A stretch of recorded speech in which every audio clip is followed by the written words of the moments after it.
All right, so when you do the gradient assignment, there's a special document setup that I wanted you to do so that you can learn how to do it. And that is to create facing pages and start them at 2 so that you can see them side by side. So you're going to start with a print document, and you can choose landscape or portrait orientation. I'm going to do portrait because it fills the space better for me right now. I like to change it to inches because that's a unit of measurement we're used to.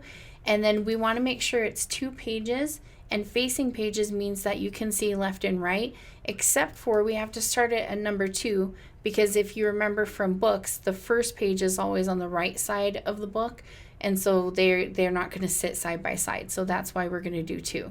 So we can go ahead and hit create, and this is going to pull up our 2 pages that we have here.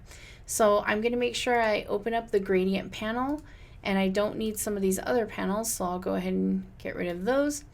And again, you'll see that I have different colors in here just because I start my InDesign documents with my brand colors for the college, so that's why you're seeing something different here. So what you're going to do is on the first page, you're going to create a rectangle. And truly, I don't care if it's a rectangle or if it's like a tall rectangle or if it's a square. I just want you to create 3 of the same shape that shows a gradient in 3 different ways. So now that you've created that rectangle, you're going to create a linear gradient. And the reason why it's applying to the stroke right now is because I had the stroke setting. So I'm going to undo that, change to fill, and let's just start with a fill color for right now just so we can have something to work with.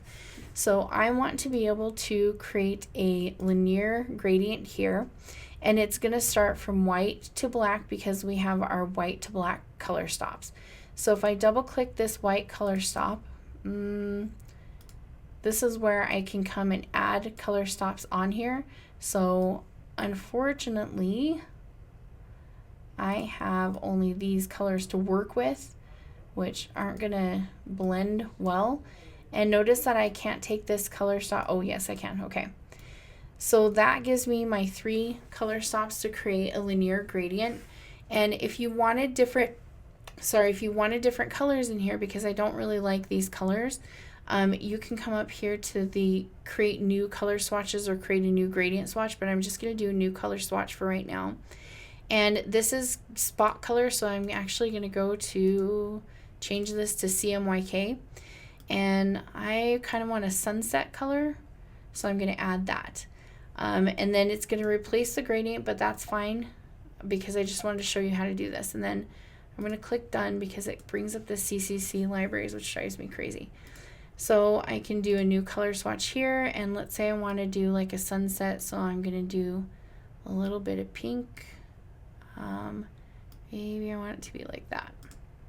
Okay, so again, it keeps bringing those up, but now we have different color swatches to work with.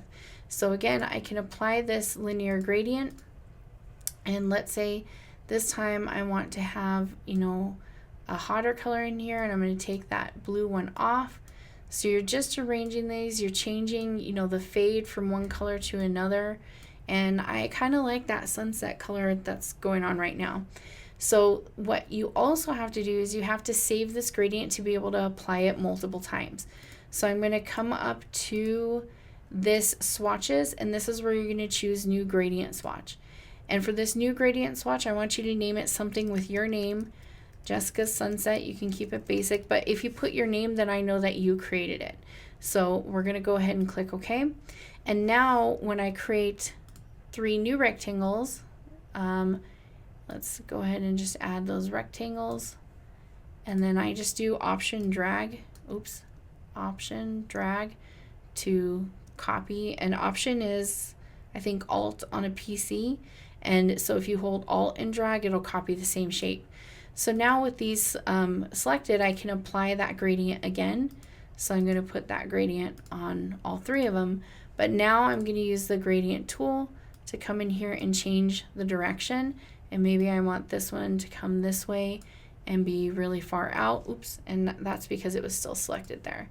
So I'm going to come here and maybe I want to do that kind of gradient right there. So that's just showing me that you know how to create a gradient, how to save and name a gradient swatch, and then how to apply the gradient in different ways or different directions. And then what you're going to do is you're going to create a circle over here. I'm going to hold the shift key to make sure it's a perfect circle. And now you're going to create a radial gradient, but this time you need to add 6 colors. So let's say I want this kind of light yellow somewhere in here, and then maybe I want this really dark blue to go onto this gradient. Oops, and then a lighter blue. Oh, that's hideous. That's terrible. So this is where I'm probably going to come in and add some, oh my God, that's terrible. I hate that dark blue in there.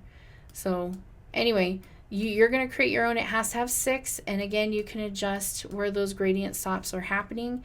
And then you're going to create the same, you're going to save that gradient swatch, name it something different, but again, with your name. So I'll do that even though I don't have 6. So just know it's not quite right.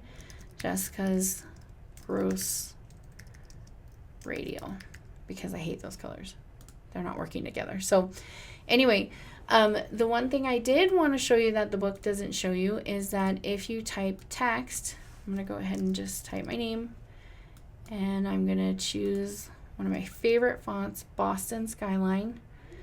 So we're going to do Boston Skyline Clean, and I'm going to make it like 150 so you can see it.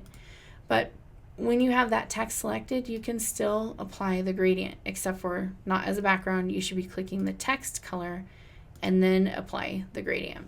So again, this still works. If I do the gradient selection, I can come in here and do that. So if you want to try to add a gradient to text, that'd be a great practice for you, and I'd like to see that, but it's not required.